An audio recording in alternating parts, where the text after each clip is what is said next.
அஸ்ஸலாமு அலைக்கும் வரஹ்மத்துல்லாஹி வபரகாத்துஹு. அன்பார்ந்த அனைத்து உறவுகளுக்கும் இனிய இரவு வணக்கம். மிக முக்கியமான சில தகவல்கள் இலங்கையர்களை பற்றிய குவைத் நாட்டின் தகவல்கள் வெளியாக இருக்குது. அதில் முக்கியமாக முதலாவது தகவலை பார்த்தலாம்.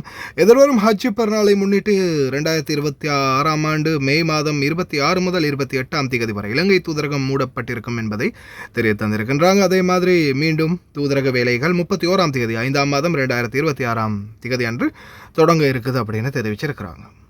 இதோ தற்போது குவைத் செய்திகளில் வெளியான மிக முக்கிய தகவல்.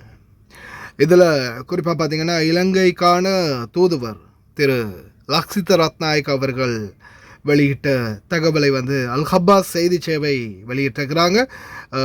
இலங்கைக்கான தூதுவர் திரு லக்ஷித ரத்நாயக் அவர்கள் தெரிவித்ததாவது, குவைத் குடியுரிமை ரத்து செய்யப்பட்ட பின்னர் 50 இலங்கை பெண்கள் தங்களது இலங்கை குடியுரிமையை மீண்டும் பெற்றுள்ளனர். இதற்கான அனைத்து ஏற்பாடுகளையும் இலங்கை தூதரகத்தினூடாக செயல்படுத்தி கொடுப்பதாக தெரிவித்திருந்தார் எங்களுடைய இலங்கைக்கான தூதுவர். அவருடைய வாய்ஸ் கட்டும் நாங்கள் கடைசியில் அட்டாச் பண்ணியிருக்கோம். அவரை தொடர்பு கொண்டு அவருடைய வாய்ஸ் கட்டையும் நாங்கள் உள்ள அட்டாச் பண்ணியிருக்கோம், நீங்கள் பார்க்கலாம் கடைசியில்.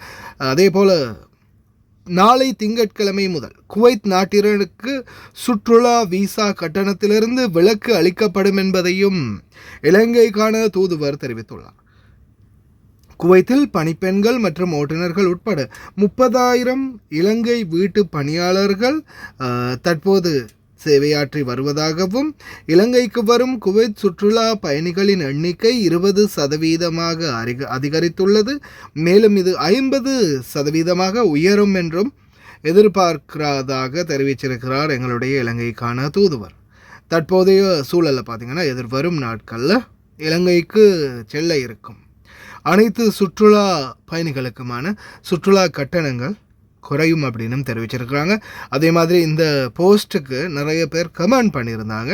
அந்த கமெண்ட் செக்ஷனை செக் பண்ணும்போது உண்மைக்குமே மனதுக்கு ரொம்பவும் ஒரு ஆறுதலாக இருந்துச்சு. இலங்கை ஒரு அழகான நாடு. இலங்கையில் மன நிம்மதியாக மன நிறைவான பயணங்களை மேற்கொள்ள முடியும். உண்மையிலே இலங்கையை பற்றி நிறைய பேர் புகழாரம் பாடியிருந்தாங்க. உண்மையிலே சந்தோஷமாக இருந்துச்சு கேட்கும்போதே. அதே போல் அன்பார்ந்த உறவுகளே, குவைத் நாட்டில் கடந்த காலங்களில் குவைத்திகளை திருமணம் முடித்த பிறகு ஒருவேளை குவைத்தி குடியுரிமை அவங்களுக்கு போயிருந்தால் அவங்களுக்கான இலங்கை குடியுரிமையை திருப்பி பெற்றுக் கொடுப்பதற்கான முயற்சிகளை இலங்கை தூதரகம் தற்போது மேற்கொண்டு வருவதாக தெரிவிச்சிருக்கிறாங்க. அது பார்த்திங்கன்னா கடந்த காலங்களில் குவைத்தி குடியுரிமை பறிப்போனவங்களுக்கு குடியுரிமையை திருப்பி பெற்றுக் கொடுக்கறதுக்கான முயற்சிகள் குவைத்தில் நடந்துக்கிட்டு இருக்குது. விரைவில் அவங்களுக்கு அது கிடைக்கலாம். ஆனால் அது வரைக்கும் அவங்களுக்கான இலங்கை குடியுரிமை நிச்சயமாக இருக்கும் அப்படின்றது தான் இப்போதைக்கு கன்ஃபார்மான தகவல். பார்க்கலாம், எதிர்வரும் காலங்களில் ஏதாவது மாற்றங்கள் நிகழ்ந்தால் நிச்சயமாக அது சம்பந்தமான தகவல்களையும் உங்களுக்கு அறியத்தாரன். முடிந்த வரைக்கும் இந்த தகவலை தெரிந்த அனைத்து நண்பர்களுக்கும் ஷேர் பண்ணுங்கள். தெரியாத பல நண்பர்களுக்கு இது போன்ற தகவல்கள் ரொம்ப உதவியாக இருக்கும். அதே போல் குவைத்திகளை திருமணம் முடித்து யாரெல்லாம் குடியுரிமையை இப்போதைக்கு இழந்திருக்கிறீங்களோ நீங்கள் தாராளமாக போய் இலங்கை தூதரகத்தில் உங்களுடைய டீட்டெயில்ஸை மறுபடியும் ரீஎன்டர் பண்ணி, அதாவது மறுபடியும் தகவல்களை உள்ளே சேர்த்து நீங்கள் குவைத்தி குடியுரிமையை தற்போதைக்கு இழந்திருந்தாலும் இலங்கை குடியுரிமையை பெற்றுக்கொள்ள முடியும். අපේ ශ්‍රී ලාංකිකයෝ ශ්‍රී ලාංකික කාන්තාවන් 52ට ආසන්න ප්‍රමාණයක් කුවේටි ජාතිකයින් කසාද බැඳීම නිසා ඒගොල්ලන්ට කුවේටි පුරවැසි භාවය ලැබිලා තිබුණා. නමුත් ගිය අවුරුද්දේ මේ රටේ ප්‍රතිපත්තිමය තීරණයක් අනුව ශ්‍රී ලංකාවේ විතරක් නෙමෙයි ඒ වගේ කසාද බැඳපු විදේශ කාන්තාවන් හැම දිනාගේම පුරවැසි භාවය අවසන් කරා මේ රජය. ඊට පස්සේ ඒගොල්ලන්ට කිව්වා ඒගොල්ලෝ කලින් හිටපු රටේ පුරවැසි භාවය ලබා ගන්න කියලා. යනු ලංකාවෙත් අපේ 50කට ආසන්න අපේ සහෝදරියන්ගේ පුරවැසි භාවය නැවත ලබා ගැනීමට අපි කටයුතු කරලා තිනවා. බොහෝ දිනක මම හිතන්නේ නෑ එහෙම ලැබුණ නැත්නම් බොහොම ටික දිනකගේ විතරයි.